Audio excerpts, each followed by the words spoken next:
ये देखो ये आप आर्ग्यूमेंट कर रहे हो। এরকম সমস্যা যাতে তোমার সাথেও না হয় তার জন্য ভিডিওটা পুরো দেখো। কিছুদিন আগে হঠাৎ আমার বন্ধুকে পুলিশে ধরে বলে তোমার গাড়িতে 3,000 টাকা পেন্ডিং চালান আছে, আর এই চালান জমা না করলে নাকি গাড়ি সিজ করে দেওয়া হবে। তখন আমার বন্ধু অ্যাকো অ্যাপের ব্যাপারে জানতো না। কি তুমিও জানো না অ্যাকো অ্যাপ কি?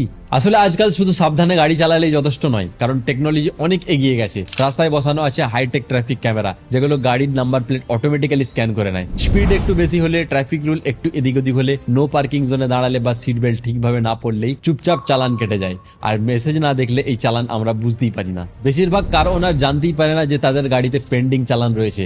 আর এই ছোট ছোট অ্যামাউন্ট গুলো জমতে জমতে একদিন সেটা একটা বড় টাকার টেনশন হয়ে দাঁড়ায়। সবচেয়ে ভালো ব্যাপার, এই অ্যাপের রেজিস্ট্রেশন একদম ফ্রি, কোনো হিডেন চার্জ নেই। শুধু আমার বায়োতে দেওয়া লিঙ্কে গিয়ে অ্যাপটা ডাউনলোড করো, মোবাইল নাম্বার দিয়ে রেজিস্টার করো, আর পে ট্রাফিক চালান অপশনে গিয়ে গাড়ির ভেহিকেল নাম্বার এন্টার করো।